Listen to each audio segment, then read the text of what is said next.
नमस्ते मेरे प्यारे विद्यार्थी मित्रों, मैं सोनार सर यूट्यूब के हिंदी शिक्षक इस चैनल पर मैं आप सबका स्वागत करता हूं। आज हम हिंदी लोक भारती 9वीं कक्षा का एक नया पाठ देखने वाले हैं जिसका नाम है डॉक्टर का अपहरण। इसकी विधा है विज्ञान कथा और इसके रचनाकार है हरिकृष्ण देवसरे जी। सबसे पहले हम लेखक का परिचय लेते हैं। इनका जन्म 9 मार्च सन 1938 में हुआ और इनकी मृत्यु उत्तर प्रदेश के गाजियाबाद में इंदिरापुरम में 14 नवंबर सन 2013 को हुई। हरिकृष्ण देवसरे जी हिंदी के प्रतिष्ठित बाल साहित्यकार थे। उनकी बाल रचनाएं परंपरा का अन्वेषण करती, बच्चों की जिज्ञासा को उभारने वाली तथा उनकी कल्पनाओं में नूतन रंग भरने वाली हैं।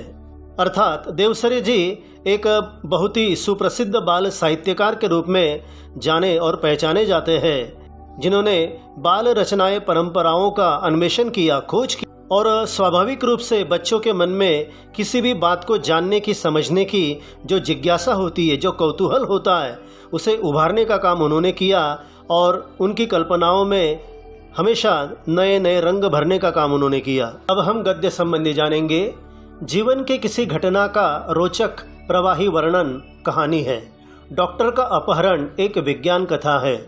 प्रस्तुत कथा के माध्यम से देवसरे जी ने उद्योगों के अंधाधुंध विकास, मशीनों की बढ़ती संख्या, फैलते प्रदूषण, बढ़ती बीमारियां, जलवायु परिवर्तन के कुप्रभावों के प्रति हमें जागरूक किया है। तो ये जो विज्ञान कथा है बच्चों, इस विज्ञान कथा के माध्यम से लेखक ने हमें बहुत सारी बातों के प्रति जागरूक किया है, सतर्क किया है। जैसे कि आजकल बेहिसाब रूप से उद्योगों की संख्या बढ़ती जा रही है, जिसकी वजह से बेहिसाब प्रदूषण भी बढ़ता जा रहा है, तरह तरह की भयानक बीमारियां भी बढ़ती जा रही है। जलवायु अर्थात वातावरण में जब जब परिवर्तन होता है तो उसका क्या बुरा असर होता है, इन सभी मुद्दों को लेकर उन्होंने हमें जागरूक किया है, सचेत किया है। आइए पाठ को शुरुआत करते हैं। शीर्षक है डॉक्टर का अपहरण। जब किसी व्यक्ति को अपने स्वार्थ के लिए जबरदस्ती उसकी इच्छा के विरुद्ध बंधक बनाया जाता है, उसे अपहरण कहा जाता है। पाठ शुरू करने से पहले एक मुद्दा मैं आपको बता दूं मित्रों, कि जिन जिन शब्दों के नीचे मैंने अधोरेखांकन किया हुआ है, उन कठिन शब्दों के अर्थ विवेचन देते हुए मैं आपको बतला दिया करूंगा। कुछ महीनों पहले आपने डॉक्टर भटनागर के अचानक लापता हो जाने का समाचार पढ़ा होगा, लेकिन उसके बाद फिर उनके बारे में कुछ भी पता न चला। हुआ यह था कि एक रात को लगभग 2 बजे उनके घर की कॉलबेल बज उठी। आदत के अनुसार डॉक्टर भटनागर उठ गए। उनकी पत्नी जागकर भी बिस्तर पर ही पड़ी रही, क्योंकि वह जानती थी कि ऐसा तो रोज ही होता है। जब भी कोई मरीज सीरियस होता तब अस्पताल का चौकीदार उन्हें उठाने आ जाता।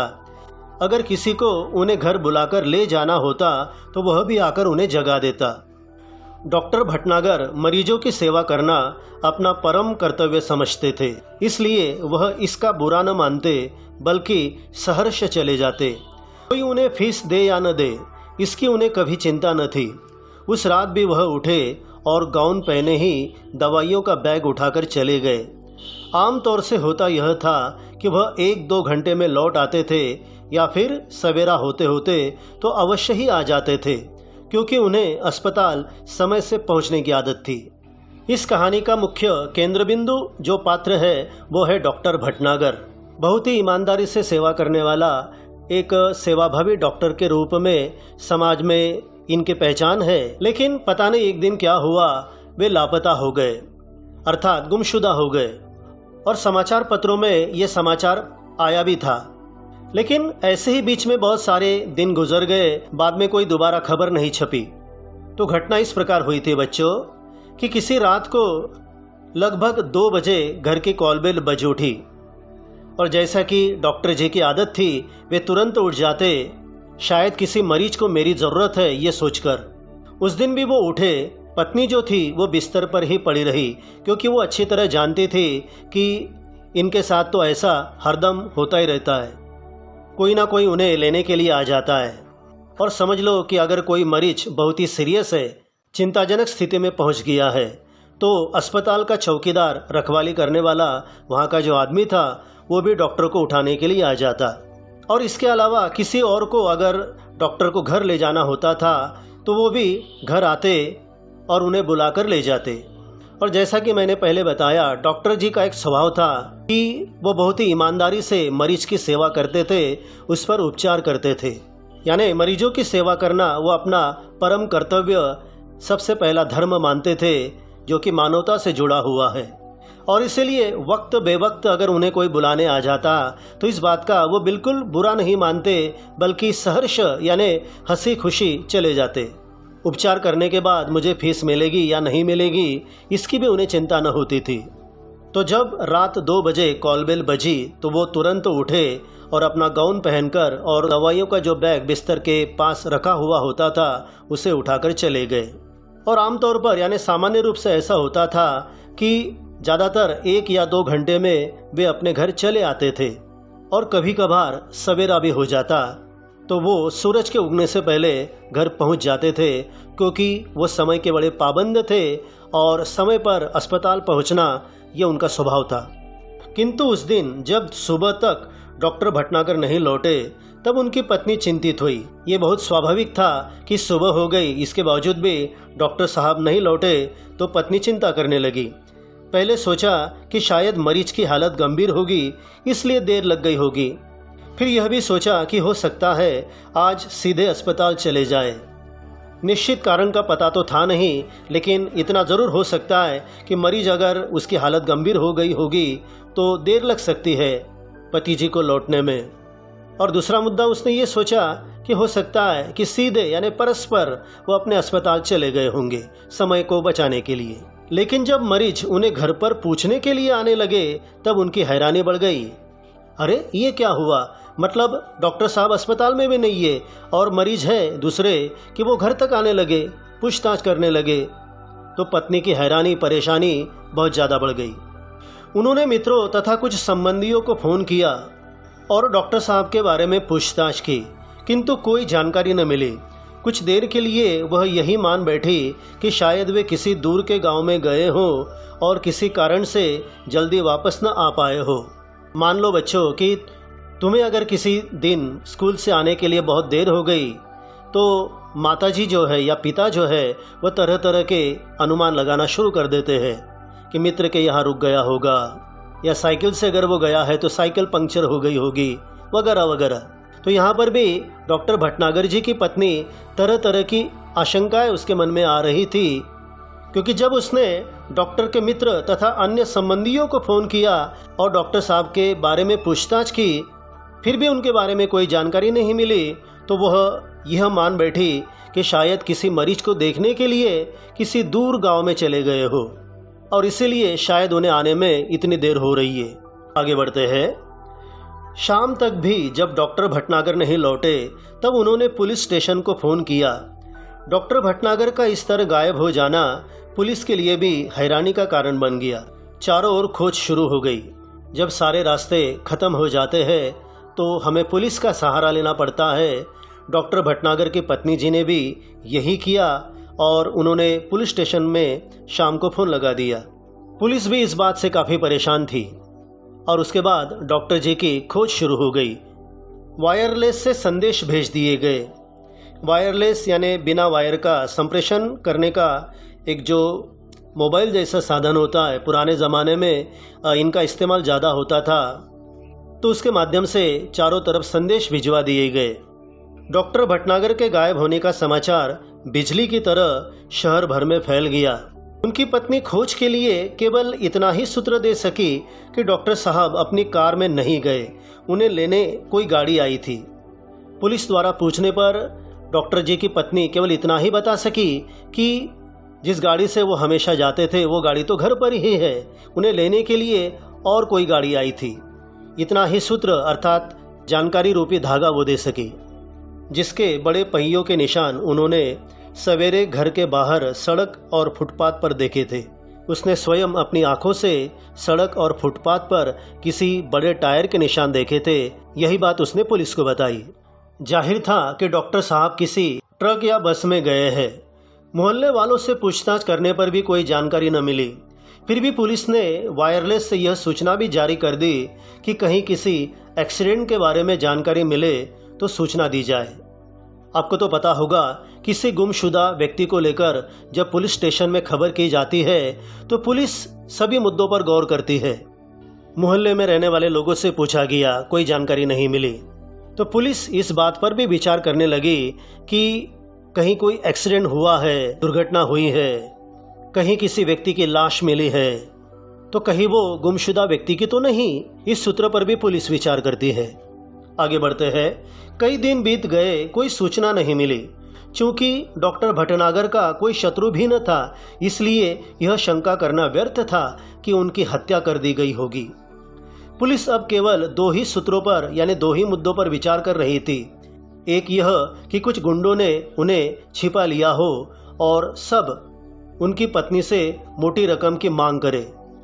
दूसरा यह कि कोई डाकू दल उन्हें किसी डाकू का इलाज कराने के लिए ले गया हो। जैसा कि किसी फिल्म में दिखाया जाता है या टेलीविज़न पर चलने वाली सावधान इंडिया इस सीरियल में दिखाया जाता है कि मोटी रकम के लालच में किसी अमीर आदमी को गुंडे उठाकर ले जाते हैं और फिर घर वालों को फ़ोन करके मोटी रकम मांगते हैं। हो सकता है डॉक्टर की पत्नी के साथ भी ऐसा ही हो, या किसी घायल डाकू का इलाज कराने के लिए किसी डाकुओं की टोली ने तो नहीं उठा लिया डॉक्टर भटनागर को। यह आशंका भी पुलिस को सता रही थी। दिन पर दिन बीतते गए और डॉक्टर भटनागर के बारे में कोई जानकारी न मिली। उनके इस रहस्यात्मक ढंग से, यानी जिसका कोई सुराग नहीं मिल रहा है कि कैसे गुप्त तरीके से उन्हें गायब कर दिया गया, न सिर्फ पुलिस परेशान थी बल्कि लोग भी भयभीत हो गए थे। यही कारण था कि डॉक्टर भटनागर के गायब होने का समाचार केवल एक ही बार छापा गया और बाद में भय का वातावरण बन जाने के डर से उसे दबा दिया गया। अक्सर ऐसा होता है बच्चों कि बार बार ऐसी खबरें अगर समाचार में छापी जाए तो पूरे समाज में एक डर का माहौल बन जाता है और लोगों का जीना मुश्किल हो जाता है। आगे बढ़ते हैं। धीरे धीरे कई महीने बीत गए। श्रीमती भटनागर निराश हो चुकी थी। उनकी हालत पागलों जैसी हो गई थी।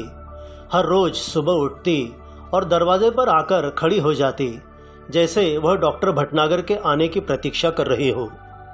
डॉक्टर पति का अपहरण हो जाना यह निश्चित रूप से बड़ी गंभीर बात थी, बड़ी गंभीर घटना थी और यह स्वाभाविक था कि पत्नी बहुत ज़्यादा निराश हो चुकी थी, क्योंकि कई महीने बीत जाने के बावजूद भी पुलिस के हाथों कामयाबी नहीं मिल रही थी। जैसे किसी पागल स्त्री की अवस्था होती है, वैसी अवस्था लगभग डॉक्टर भटनागर के पत्नी की हो गई थी। उनका हर दिन का एक ही काम हो गया था कि सवेरा होने के बाद दरवाजे तक चली जाती और लगातार अपने पति की वो प्रतीक्षा करती, इंतज़ार करती। कई महीने बाद एक दिन श्रीमती भटनागर ने दरवाजे पर फिर से वैसी ही गाड़ी के पहियों के निशान देखे। उन्हें लगा कि शायद डॉक्टर साहब आए थे, लेकिन कहाँ हैं? उन्होंने तुरंत पुलिस को सूचना दी। जिस दिन से डॉक्टर गायब हुए थे उस दिन जिस तरह सड़क और फुटपाथ पर डॉक्टर की पत्नी ने बड़े बड़े पहियों के निशान देखे थे, वैसे ही निशान कई महीनों के बाद उन्होंने देखे। उन्हें ऐसा लगा डॉक्टर साहब आ गए, लेकिन है कहाँ? उन्होंने तुरंत पुलिस को सूचित किया। खोज जारी हो गई। पुलिस का एक दल उनके घर पर भी आया। उसने गाड़ी के निशान देखे, लेकिन उन निशानों को देखकर कुछ भी अंदाज लगाना कठिन था। हाँ, एक सीढ़ी अवश्य मिली। सीढ़ी यानी कॉम्पैक्ट डिस्क उसे कहते हैं, जो लिफाफे में बंद थी और उस पर श्रीमती भटनागर का नाम लिखा था। उस सीढ़ी को तुरंत सुनने की व्यवस्था की गई। जो सीढ़ी प्लेयर होता है उसमें सीढ़ी डालने के बाद सीढ़ी बजना शुरू हो जाती है, वैसी व्यवस्था की गई। सीढ़ी बजते ही सभी लोग हतप्रभ रह गए, चकित और स्तब्ध रह गए। ये क्या? उसमें डॉक्टर भटनागर बोल रहे थे। देखो बच्चों, इतने महीने बीत जाने के बाद डॉक्टर जी का कोई सुराग नहीं लगा, लेकिन पता नहीं कोई अजनबी एक सीढ़ी देकर वहाँ से चला गया था और वो सीढ़ी जब सीढ़ी प्लेयर पर लगाई गई तो उसमें डॉक्टर भटनागर की आवाज़ आ रही थी। तो डॉक्टर साहब बोल रहे थे, तुम सब लोग मेरे लिए परेशान होगे, शायद अब मरा हुआ समझ लिया हो, लेकिन मैं जिंदा हूँ और बिल्कुल ठीक हूँ। तुम लोगों से कई करोड़ मील दूर मैं एक अन्य सौर मंडल के ग्रह में हूँ। हम धरती वाले सोचते हैं कि शायद दुनिया में जो कुछ है वो हम ही है, लेकिन इस ब्रह्मांड में तो हमारे सूर्य जैसे न जाने कितने सूर्य है और सभी के अपने अपने ग्रह है। बड़ी अजीब बात थी कि आप सब लोग मेरे लिए परेशान होंगे कि मैं कहाँ गायब हुआ या फिर मैं कहीं मर तो नहीं गया, लेकिन मैं जिंदा हूँ, सही सलामत हूँ। लेकिन तुम लोगों से कई करोड़ मील दूर सौर मंडल के एक ग्रह में हूँ। विद्यार्थी मित्रों, भूगोल या विज्ञान से जुड़ा हुआ ये विषय है सौर मंडल। अब तो जानते होंगे कि सूर्य और उसके चारों ओर घूमने वाले खगोलीय पिंड होते हैं, जिसमें ग्रह है, उपग्रह है या धूमकेतु है। ये सब मिलाकर उसे सौर मंडल कहा जाता है। हमारा जो सौर मंडल है उसमें कुल मिलाकर 8 ग्रह अर्थात 8 ग्रहों से ये बना हुआ है, जिसमें बुध, शुक्र, पृथ्वी, मंगल, गुरु अर्थात बृहस्पति, शनि, यूरेनस और नेपच्यून। सौर मंडल का 5वां और सबसे बड़ा ग्रह जुपिटर अर्थात गुरु माना जाता है और बुध जो है वो सबसे छोटा ये ग्रह माना जाता है। तो भटनागर यहाँ पर कहना चाहते हैं कि हम ऐसा समझते हैं कि एकमात्र सौर मंडल है जो हम जानते हैं धरतीवासी, लेकिन इस पूरे ब्रह्मांड में, इस पूरी कायनात में न जाने ऐसे कितने सौर मंडल है, और जिस सूर्य को हम अकेला समझते हैं न जाने ऐसे कितने सारे सूर्य है, और हर एक की अपनी अपनी सूर्यमाला है अर्थात अपने अपने ग्रह है। तो हमारी धरती से कई करोड़ किलोमीटर की दूरी पर एक सौर मंडल है जहां पर मैं हूं। आगे वो कहते हैं उन ग्रहों पर दुनिया बसी है और हमसे वे लोग कई गुना ज़्यादा उन्नतिशील है अर्थात प्रगतिशील है। मुझे यहाँ आकर अपने परिवार, मित्रों, देश और पृथ्वी से दूर का दुख तो बहुत ही ज़्यादा है, लेकिन इस बात की खुशी है कि मेरा यह भ्रम जाता रहा कि दुनिया में सिर्फ हम ही हैं। मुझे उम्मीद है कि पृथ्वी के लोग मेरी इस बात से कुछ सबक लेंगे। उन्होंने अपना दुख और खुशी दोनों जताई है। वो कहते हैं कि मेरा अपना परिवार, मित्र, देश और मेरी प्यारी पृथ्वी, इनसे दूर होने का, इनसे बिछड़ने का मेरे मन में तो दुख अपार है, लेकिन इस बात की खुशी भी है कि जो भ्रम मैं आज तक अपने मन में पाले हुए था या हम पालते हैं, गलत धारणा हमारे मन में होती है कि दुनिया में सिर्फ हम अकेले हैं पृथ्वीवासी, लेकिन ऐसा नहीं है। यहाँ पर भटनागर आशा जताते हैं कि पृथ्वी के लोग मेरी इस बात से कुछ सीखेंगे, सबक लेंगे। बच्चों, तुम्हारा भी कौतूहल जाग उठा होगा कि आखिर डॉक्टर भटनागर पृथ्वी से यहाँ आए तो कैसे आए। सुनिए, उनकी जुबान से हम सुनते हैं। वो कहते हैं, हाँ तो पहले सुनो वह कहानी कि मैं कैसे आया।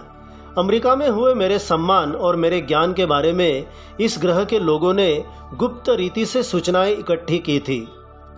ये तभी से मेरा अपहरण करने की योजना बना रहे थे। उस रात को जब मैं बाहर आया तब एक आदमी ने मुझे बाहर खड़ी सवारी पर चलने का इशारा किया। मैं अपने सहज भाव से आगे बढ़ा, लेकिन उस विचित्र यान को देखकर चौंक पड़ा। इससे पहले कि मैं कोई विरोध करता या भागने की कोशिश करता, 3 लोगों की मजबूत बाहों ने मुझे जकड़कर यान के अंदर डाल दिया। यान तेजी से घूमकर सूं सूं की आवाज करता हुआ आसमान में उड़ गया। तो भटनागर जी यहाँ पर बताना चाहते हैं कि कुछ दिन पहले या कुछ महीने पहले डॉक्टर भटनागर जी का अमेरिका में सम्मान हुआ था। डॉक्टर भटनागर ने तरह तरह के विषयों पर जो खोज की थी, जो अन्वेषण किया था, उसको लेकर अमेरिका में एक बहुत बड़े समारोह में उनका सम्मान किया गया था। तो अब जिन लोगों ने डॉक्टर भटनागर जी का अपहरण किया है, उन लोगों ने इन सारी बातों की सूचना इकट्ठा की, वो भी एकदम गुप्त तरीके से। उन्होंने शायद ये सोचा कि ये आदमी हमारे लिए बहुत ही उपयोगी सिद्ध होगा, और तभी से लेकर वो डॉक्टर भटनागर को अगवा करने की अर्थात उनका अपहरण करने की योजना बना रहे थे। वो उस रात की बात बताते हैं कि जब रात को 2 बजे उनके घर की कॉलबेल बजी थी और जब वो बाहर आए थे तो एक आदमी ने एक गाड़ी की तरफ, एक सवारी की तरफ इशारा किया और कहा कि इसमें बैठो, हम एक मरीज को देखने जाना है। उस समय डॉक्टर के मन में किसी प्रकार की आशंका नहीं थी कि उन्हें अपहरण करने के लिए कोई आया है। वो सहज भाव से आगे बढ़े, लेकिन जब उन्होंने सामने देखा कि एक वहाँ पर विचित्र यान खड़ा है जो उन्होंने अपनी ज़िंदगी में इसके पहले कभी नहीं देखा था, तो उसे देखकर वो एकदम चौंक पड़े। लेकिन इससे पहले कि वो कोई विरोध करे, प्रतिकार करे, उन लोगों ने अपनी मजबूत बाहों में जकड़कर उन्हें यान के अंदर डाल दिया और फिर सूसू की आवाज करता हुआ, घूमता हुआ वो यान अवकाश में चला गया। घबराहट के कारण मैं बेहोश हो गया था और जब मुझे होश आया तो वह यान इस ग्रह पर पहुंच चुका था। मुझे एक विशेष किस्म का यानी विशेष प्रकार का प्लास्टिक सूट पहनाया गया ताकि मैं ग्रह के वातावरण के अनुकूल रह सकूं। डर या घबराहट के कारण डॉक्टर भटनागर बाद में बेहोश हो गए थे और जब उन्हें होश आया तो उन्होंने देखा कि वो किसी एक अजनबी, एक अपरिचित ग्रह पर पहुंच चुके हैं और जहां पर इन लोगों ने उन्हें एक विशेष प्रकार का प्लास्टिक का सूट पहनने के लिए दिया ताकि वहां के अलग वातावरण में अपने आप को ढालने के लिए डॉक्टर तैयार हो सके। अब चूंकि मुझे यहाँ आए हुए काफ़ी समय हो गया है, मैं यहाँ से भागने की कोशिश भी नहीं कर सकता, इसलिए मुझे आप सब लोगों के लिए यह संदेश रिकॉर्ड करके भेजने की अनुमति दी गई है। डॉक्टर साहब बता रहे कि उन्हें यहाँ पर आए हुए काफ़ी महीने हो गए, काफ़ी समय हो गया है और वो चाहने पर भी वहाँ से लौट नहीं सकते, स्वयं धरती पर आ नहीं सकते या भागने की कोशिश नहीं कर सकते। हाँ, एक बात अच्छी है कि उन लोगों ने कम से कम उनकी आवाज़ में उनका संदेश रिकॉर्ड करने की अनुमति तो दी और इसीलिए वो सीढ़ी इस धरती पर आ सकी। डॉक्टर भटनागर का कहना जारी है, वो आगे बताते हैं, इस ग्रह का नाम बड़ा विचित्र सा है। यहाँ के लोग विज्ञान में बहुत आगे बढ़ गए हैं।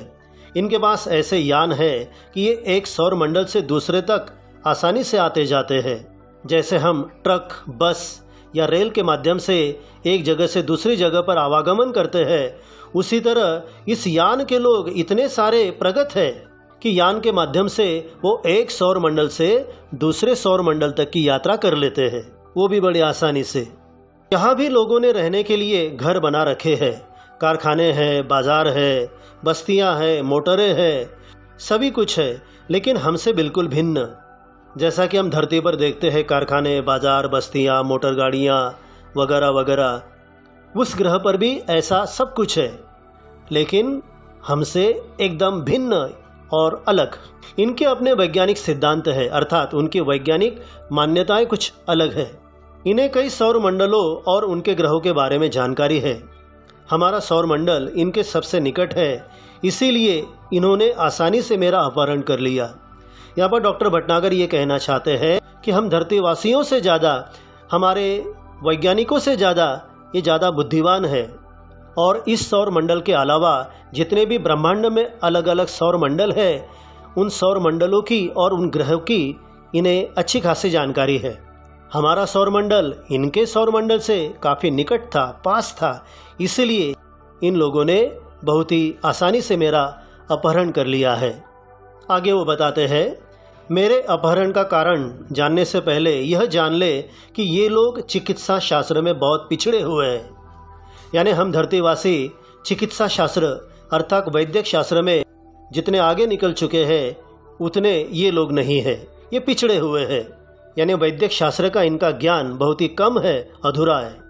यह एक ऐसा ग्रह है जहाँ विज्ञान अपनी चरम सीमा को पहुँच चुका है।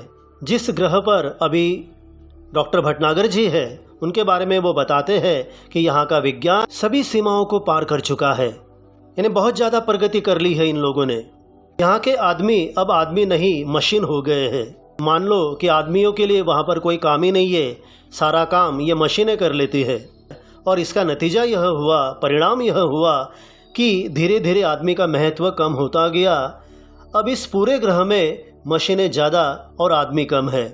देखो बच्चों, विज्ञान के बलबूते पर इस ग्रह के लोगों ने इतनी ज़्यादा उन्नति कर ली है कि आदमियों के लिए अब यहाँ पर कोई काम ही नहीं है, क्योंकि सारा काम ये मशीनें कर लेती है।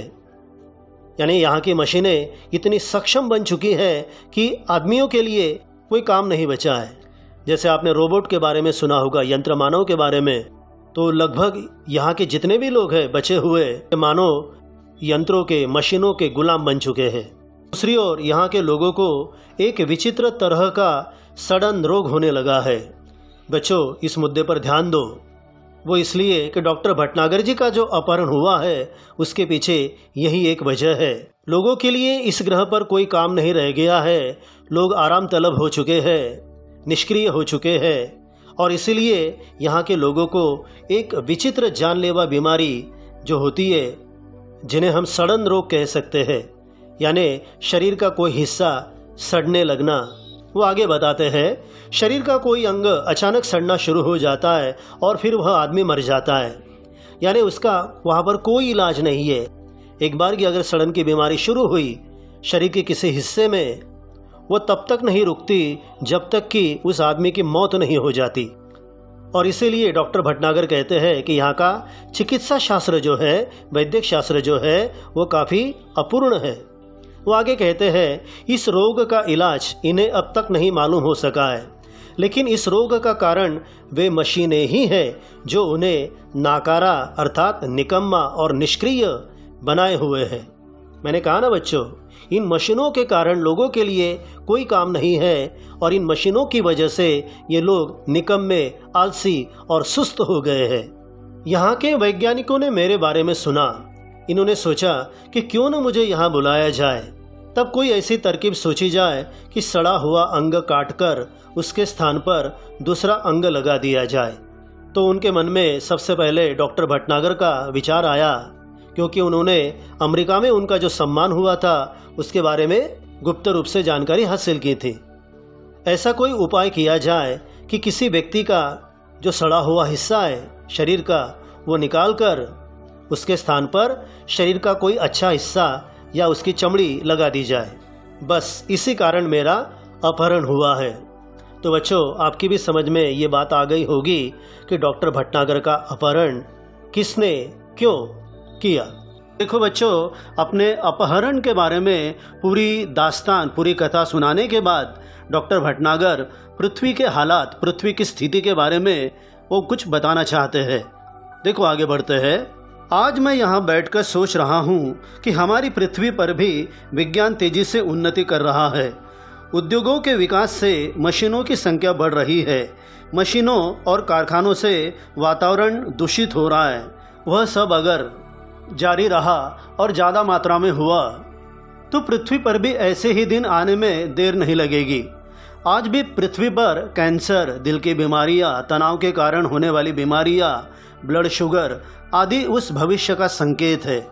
इस ग्रह के लोग इन सभी मुसीबतों से गुजर चुके हैं, लेकिन इन पर ध्यान नहीं दिए।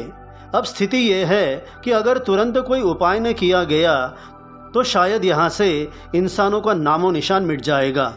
बस यहाँ होंगी ऊंची इमारतें, बड़े बड़े कारखाने, चिमनियाँ और दैत्याकार मशीनें। उस परग्रह की गंभीर हालत देखने के बाद, वहाँ की बीमारियाँ देखने के बाद डॉक्टर भटनागर का चिंतित हो जाना, गंभीर हो जाना बिल्कुल स्वाभाविक है।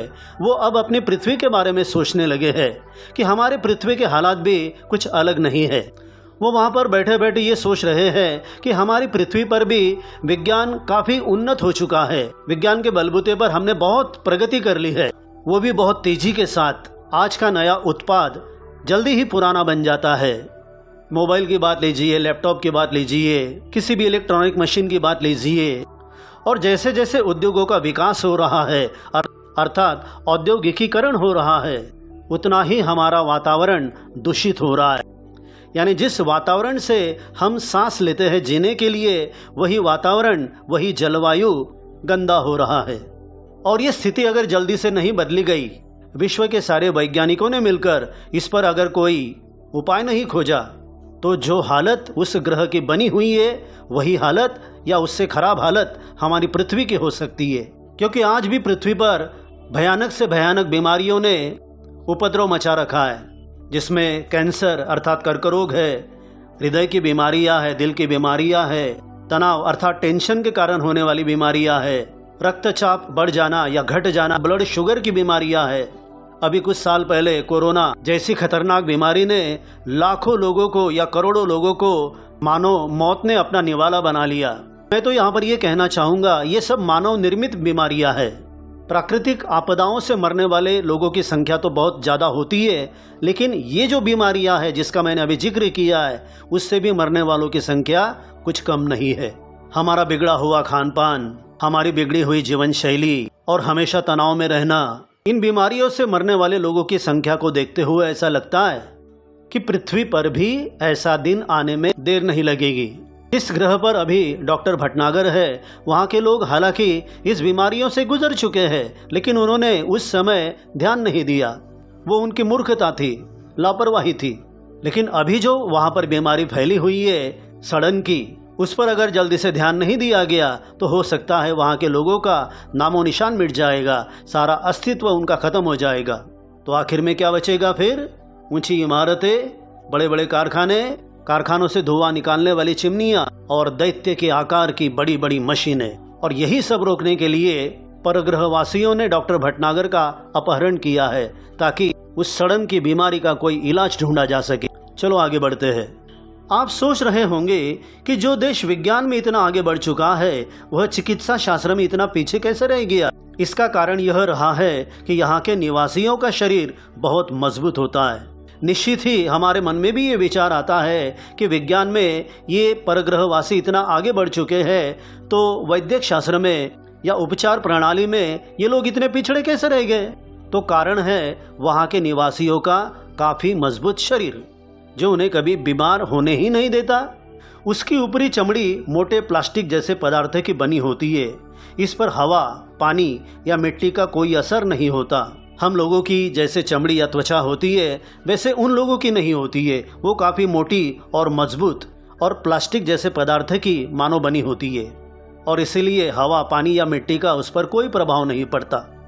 हाँ, जब ये बच्चे रहते हैं तब अवश्य यह चमड़ी नरम रहती है, लेकिन बाद में धीरे धीरे वह सख्त हो जाती है। ये नियम तो धरतीवासियों पर भी लागू होता है। जब हम बाल्यावस्था में होते हैं तो हमारा पूरा शरीर या शरीर की त्वचा काफ़ी नर्म और मुलायम होती है, लेकिन जैसे जैसे हम बड़े होते जाते हैं वैसे हमारी त्वचा अवश्य पहले से सख्त होती है। यह सब यहाँ की जलवायु का प्रभाव है। यहाँ लोग बीमार ही नहीं पड़ते, इसलिए उन्हें चिकित्सा की ज़रूरत ही नहीं पड़ती। और जब किसी चीज़ की ज़रूरत ना हो तो भला उसके बारे में कोई कैसे सोच सकता है। जैसा कि मैंने पहले आपको बताया, अपनी मोटी चमड़ी के कारण, प्लास्टिक जैसी चमड़ी के कारण ये लोग कभी बीमार नहीं पड़ते थे और इसीलिए उन्हें चिकित्सा की, उपचार की, दवा दारू की आवश्यकता नहीं पड़ती थी। जब बीमारी नहीं तो चिकित्सा भी नहीं, है क्या नहीं। और इसीलिए डॉक्टर भटनागर का ऐसा मानना है कि ये लोग चिकित्सा शास्त्र में अर्थात वैद्यक शास्त्र में पिछड़े हुए हैं, उनका ज्ञान बहुत ही कम है। लेकिन सड़न रोग के रूप में अब उन पर बहुत ज़्यादा बड़ी मुसीबत आ चुकी है, जिसका निवारण करने के लिए डॉक्टर भटनागर को वे यहाँ पर ले आए हैं। डॉक्टर आगे बताते हैं, मैंने सड़न रोग का अध्ययन कर लिया है और इनके शरीर की बनावट का भी, किंतु समस्या ये है कि पृथ्वी के चिकित्सा सिद्धांतों को यहाँ लागू नहीं किया जा सकता। यानी जिस तरह का इलाज पृथ्वी निवासियों के लिए किया जाता है वो नियम, वो सिद्धांत यहाँ पर लागू नहीं हो सकते। फिर भी कोशिश कर रहा हूँ। डॉक्टर भटनागर ज्ञानी है, बुद्धिमान है और आशावादी भी है और इसीलिए उनकी कोशिश जारी है। इस घातक रोग के इलाज के लिए दवाएं बनाना है, अंग प्रत्यारोपण के लिए दवाएं तथा आवश्यक साज सामान बनवाना है। ये काम अकेले मेरे लिए कर पाना संभव नहीं है। विद्यार्थी मित्रों, यहाँ पर एक शब्द आया हुआ है अंग प्रत्यारोपण, जिसका अर्थ होता है शरीर का एक अंग निकालकर किसी अन्य शरीर में, यानी जिसे उसकी आवश्यकता है वहाँ पर स्थापित करना। और इसके लिए निष्णात डॉक्टरों की आवश्यकता होती है, जिसमें आँख है, हृदय है, किडनी है या अन्य अवयवों का प्रत्यारोपण किया जा सकता है। किसी दुर्घटना वाले केस में अगर किसी व्यक्ति का कोई शरीर का चमड़ी का हिस्सा छिल गया है, खराब हो गया है, तो वहाँ पर उसी व्यक्ति के शरीर का अच्छा त्वचा का हिस्सा निकालकर वहाँ पर प्रत्यारोपित किया जाता है। डॉक्टर भटनागर कहते हैं कि इस ग्रह पर ये जो सड़न की बीमारी फैली हुई है, जो कि बड़ी भयानक है, घातक है, उसका उपचार करने के लिए मुझे बहुत सारी दवाएं बनानी हैं और इतना बड़ा काम मैं अकेला नहीं कर सकता, मैं विवश हूँ। वो आगे कहते हैं, मेरा छुटकारा भी यहाँ से तभी होगा जब मैं इन्हें इस मुसीबत से बचने का रास्ता बता सकूं। इसलिए अब ये लोग योजना बना रहे हैं कि मेरी सहायता के लिए पृथ्वी से कुछ और वैज्ञानिकों और डॉक्टरों को लाया जाए। ये उन्होंने और गंभीर बात बताई है। बच्चों, हम समझ सकते हैं कि इस परग्रह पर ये जो घातक सड़न रोग की बीमारी फैली हुई है, तो इतने लोगों का इलाज करने के लिए अकेले डॉक्टर भटनागर पर्याप्त नहीं है। इसके लिए चाहिए और भी कुछ डॉक्टर और भी कुछ वैज्ञानिक जो कि उस ग्रह पर नहीं है। तो करे क्या? तो जिस तरह डॉक्टर भटनागर जी का अपहरण किया गया, उसी तरह वहाँ के लोग पृथ्वी के और भी कुछ वैज्ञानिक और डॉक्टर का अपहरण करने की योजना, षड्यंत्र रचने जा रहे हैं। और उनका ये भी कहना है कि जब यहाँ की ये मुसीबत कम हो जाएगी, टल जाएगी, तभी उनका छुटकारा वहाँ से हो पाना संभव है। आगे वो कहते हैं, मैं उनकी बात से सहमत नहीं हूँ। मैं तो चाहता हूँ कि ये लोग स्वयं ही सारी बातें सीख ले और अपना इलाज अपने आप करे, किंतु उसके लिए ये अभी तैयार नहीं है। यही कारण है कि अब यह बात गुप्त रखी जा रही है कि पृथ्वी से कब और कितने डॉक्टरों और वैज्ञानिकों का अपहरण करके उन्हें यहाँ लाया जाएगा। अपने देश से प्यार करने वाला कौन सा वैज्ञानिक या कौन सा डॉक्टर ऐसा चाहेगा कि उसका अपहरण हो, उसे अपने देश से विदा होना पड़े। चलो विद्यार्थी मित्रों, अब हम पाठ की समाप्ति की ओर बढ़ते हैं। अंत में डॉक्टर बताते हैं, जो भी हो, अब अगर मैं सही सलामत वापस पृथ्वी पर आना चाहूँ तो इनकी इच्छा के अनुसार ही आ सकता हूँ, इसलिए इनसे विरोध मोल लेना ठीक न होगा। ये बिल्कुल स्वाभाविक है। अकेला आदमी भला इन लोगों से कैसे टकराएगा, कैसे विरोध करेगा? अगर वो ऐसा करेंगे तो उन्हें अपनी जान गंवानी पड़ेगी। फिलहाल यानी वर्तमान में ये कहना कठिन है कि मैं कब आ सकूंगा, अर्थात मेरे पृथ्वी पर लौटने का, वापसी का कोई निश्चित समय नहीं है। आप लोग घबराएं नहीं, मुझे यहाँ कोई कष्ट नहीं है, कोई तकलीफ नहीं है। बस मेरे आने तक आप यही समझे कि मैं इस समय विदेश यात्रा पर हूँ। डॉक्टर के मित्र, संबंधी, परिवार के लोग, धरतीवासी, इन्हें ज़्यादा दुख न हो, इसीलिए डॉक्टर साहब ने अपनी सकारात्मक सोच के साथ ये कहा है कि ऐसा मत समझना कि मेरा अपहरण हुआ है, बल्कि मैं कुछ समय के लिए विदेश यात्रा पर चला गया हूँ। यहाँ पर सीडी में की हुई रिकॉर्डिंग खत्म हो जाती है। डॉक्टर भटनागर के इस रिकॉर्ड किए संदेश को सुनकर सभी चकित थे। कितना बड़ा रहस्योद्घाटन भी हुआ था, यानी गुप्त बात बाहर आई थी, आज के लिए और भविष्य के लिए भी। विद्यार्थी मित्रों, अब जो मैं कहने वाला हूँ उसे जरा ध्यान से सुनिए, और वही पाठ का सार भी है। इस पाठ में बताई हुई कहानी माना कि काल्पनिक है, लेकिन इस पाठ से हमें ये सबक, ये बोध अवश्य लेना चाहिए कि हमें अपने पर्यावरण को बचाने की सख्त ज़रूरत है। पर्यावरण बचेगा तो धरती बचेगी। जल प्रदूषण, वायु प्रदूषण, ध्वनि प्रदूषण, इनको हमें रोकना पड़ेगा, तब पर्यावरण बचेगा। वृक्षारोपण का, अर्थात पेड़ लगाने का बड़ी मात्रा में हमें अभियान चलाना पड़ेगा। एक अच्छी बात यह भी है कि इस दिशा में काफ़ी काम भी हो रहा है, लेकिन वो अधूरा है। हमें अपनी आबादी भी नियंत्रण में रखनी होगी, अपनी जीवन शैली में बदलाव करना पड़ेगा। प्रकृति के जो नियम है उनका भी हमें पालन करना होगा, ताकि जो भी गंभीर बीमारियां होंगी उससे हम लड़ सके। प्रकृति के नियमों के अनुसार अगर हम चलते हैं, पर्यावरण की रक्षा अगर हम करते हैं, तो हो सकता है कि गंभीर बीमारियां हमारे पास फटक भी नहीं सकती। तो विद्यार्थी मित्रों, मैं आशा करूंगा कि ये वीडियो, ये कहानी आपको अवश्य अच्छी लगी होगी। तो YouTube पर मेरा जो चैनल है सोनार जीएन या हिंदी शिक्षक के नाम से, आप उसे अवश्य सब्सक्राइब कीजिएगा। धन्यवाद।